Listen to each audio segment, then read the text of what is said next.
Ministri i Emigracionit Makis Voridis i ka paraqitur dorëheqjen kryeministrit, dorëheqje e cila është pranuar. Lajmin e komunikoi pas ditëve të premtes zëdhënësi i qeverisë Pavlos Marinakis. Njoftohet se Ministri i Emigracionit dhe Azilit Makis Voridis i paraqiti dorëheqjen kryeministrit për arsyet që sjellojnë në letrën e tij të cilën ju bashkangjisim. Kryeministri e pranoi dorëheqjen.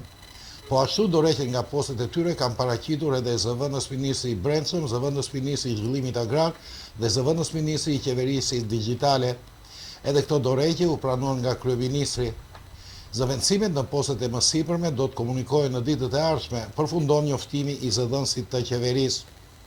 Emrat e Makis Voridis dhe të zyrtarëve të tjerë që dhanë dorëheqjen përfshihen në dosjen që Prokuroria e Bashkimit Evropian dërgoi javën e kaluar në Parlamentin helen pas hetimeve mbi financimet e blegtorëve nga ana e shtetit grek me fonde komunitare.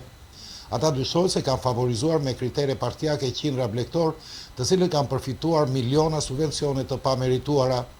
Për këtë çështje Greqia është ndëshkuar me një gjop prej më shumë se 400 milionë euros, e cila do të shlyhet nga ana e taksapaguesve grek. Makis Voridis u emërua në postin e ministrit të emigracionit në mars të këtij viti dhe zbatoi menjëherë një politikë të ashpër që sipas tij synonte të eliminonte emigracionin e paligjshëm.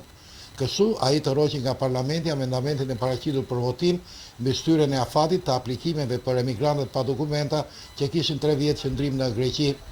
Po ashtu kishte paralajmëruar se do të shfuqizonte edhe ligjin për lejet me arsye të jashtëzakonshme ose me 7 vjeçare siç njihet gjerësisht. Tashmë ka interes të shihet se cila do të jenë lëvizjet e pasardhësit të zotit Voridis, që do ta mësojmë pas pak ditësh.